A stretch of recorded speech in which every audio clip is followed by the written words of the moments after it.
So, ito yung second session natin on Trading Cryptocurrency 101. Just the basics, okay? So, let's learn together. For this session, we're going to learn about Ronin.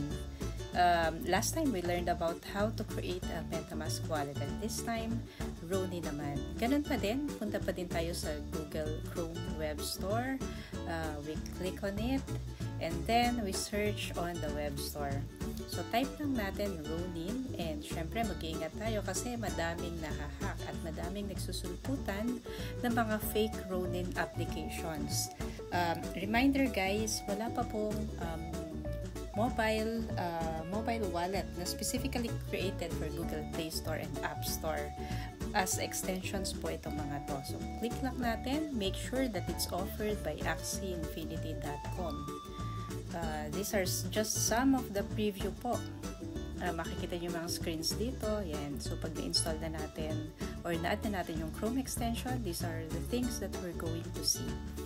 Click lang natin to just to be familiar with what's going to be seen once we have the Ronin wallet. So, ito yung mga transactions nyo. Morph an Axie, send AXS, send WETH, and you will see here, balikan ko ulit, axiinfinity.com, plus we have 1 million users. So, click add extension and then just some notification. It can read and change your data on a number of websites and modify the data you copy and paste. So, click add extension. So, it's that simple actually. And then you will be notified immediately that Ronin wallet has been added to Chrome, just like in MetaMask, diba?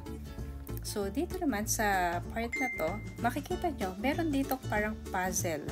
Parang piece of a puzzle. So, this is actually an extension. So, you just click on it. And then, after clicking on it, ito yung hindi ko na ituro last time when we created the MetaMask wallet. Makikita nyo yung dalawang extension na create natin, di ba? So, we have MetaMask and we have Ronin. So, ipipin natin to. And yun, lumabas na siya dun sa taas nung Google Chrome natin.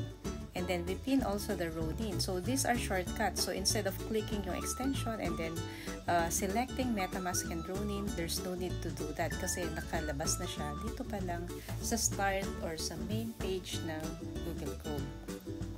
So, now we click Ronin Wallet. And it says here that Ronin Wallet is your digital passport. So, let's click Get Started. Welcome to Ronin Wallet. And here you will see that similar to MetaMask, diba? This one naman, specifically dedicated siya to play Axie Infinity. And since we are new, we're going to click I'm new, let's get set up. So, click natin ito. And then, after clicking this, meron din siyang several steps, just like the MetaMask wallet creation. And the first one is the create password, second is the recovery phrase, and third is the confirmation. For the creation of the password, syempre, same reminders, di ba? At least 8 characters dapat, capital letter well, more than one or at least one, and then small letters, special character, and a number. So, basically, that will make your password strong. So, since we have created the password, nandito na tayo sa recovery phrase. Please write down your secret recovery phrase. So, pareho din siya ni MetaMask wallet reminders, di ba? And never give this phrase to anyone. Kasi ito yung tinatawag na master key. Katulad din to ni MetaMask. Ang tip dito, use a password manager, memorize it, or write it down. And store it in multiple locations. Ito, nakakatawa pa to kasi may reference pa siya kay Harry Potter, Voldemort's Horcruxes, di ba? So, yan. So, meron ulit siyang 12 words just like the MetaMask, diba? And dito, may number na talaga siya. So, 1, 2, 3, 4, 5, 6, up to 12. Make sure na nakopya nyo yung mga words na yon.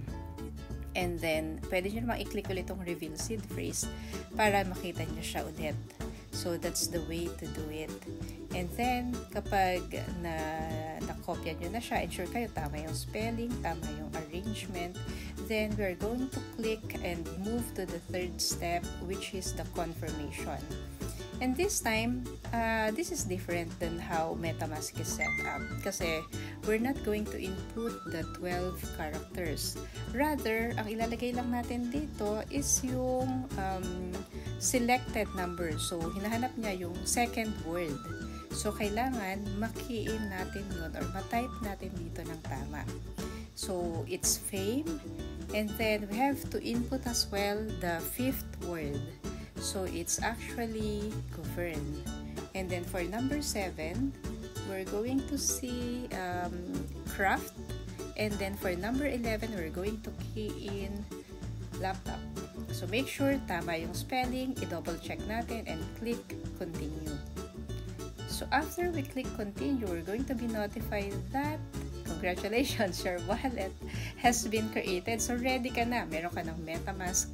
Meron ka ng Ronin wallet. And similar to MetaMask, naka-indicate ka agad dito, this is your Ronin account. Ang difference siya sa MetaMask, si MetaMask, nag-start siya ng 0x, diba? Ito, Ronin, and then colon. You just have to remember yung last 4 para at least when you confirm and you validate, alam nyo na sa'yo talaga yung number na yun. And then, it will also list down the assets na pwede i-hold ng wallet mo. So, WETH, which is used to buy Axie. AXS, which is used to breed Axies. And then, SLP, we can sell it, we can trade it. And then, this is also used for breeding. And since newly created yung account na ito, makikita natin 0 pa yung Axie. But at this point, I think, kung meron na tayong pera, pwede na nating lagyan yan, pwede na tayong bumili ng Axie later on. And yung ngayon naman, ang mga next na i-discuss natin sa succeeding topics. Itong icon na yun, yung parang tao, dito nyo actually makikita yung lock na settings. Kasi it's very important na wag may iiwan na naka-unlock to kahit pa personal yung laptop mo. Kasi syempre, minsan, pag naiwan mo yung laptop mo somewhere, sa coffee shop, or elsewhere, kung hindi nakalock yun, makita nila na may icon ng Ronin dyan. Pag clinic nila yan, lalabas yung mga assets nyo. So, make sure that when you are not using it, you keep it locked as a protection, as an additional protection. Kahit pa sabihin nyo, laptop ko naman yun but regardless, you still have to create kasi hindi mo naman bit-bit yung laptop mo anywhere you go. This is MetaMask wallet naman, makikita natin ETH. So, that's for Ether, which is the currency na ginagamit naman sa Ethereum network. So, yan yung main na ginagamit dito sa MetaMask. And then, dito, meron din siyang lock. So, magkaiba sila ng position, but it serves the same purpose. Pag clinic mo yun, magla-lock out siya, and then you have to input the password for you to be able to view the transactions. So, yun, you're ready. You have set up your 2 wallets na very important, especially if you want to play Axie Infinity. So, that's all for now. And next lessons, we're going to look into the trading account. So, don't forget to hit subscribe, and thank you for watching. This is Manager signing off. Bye!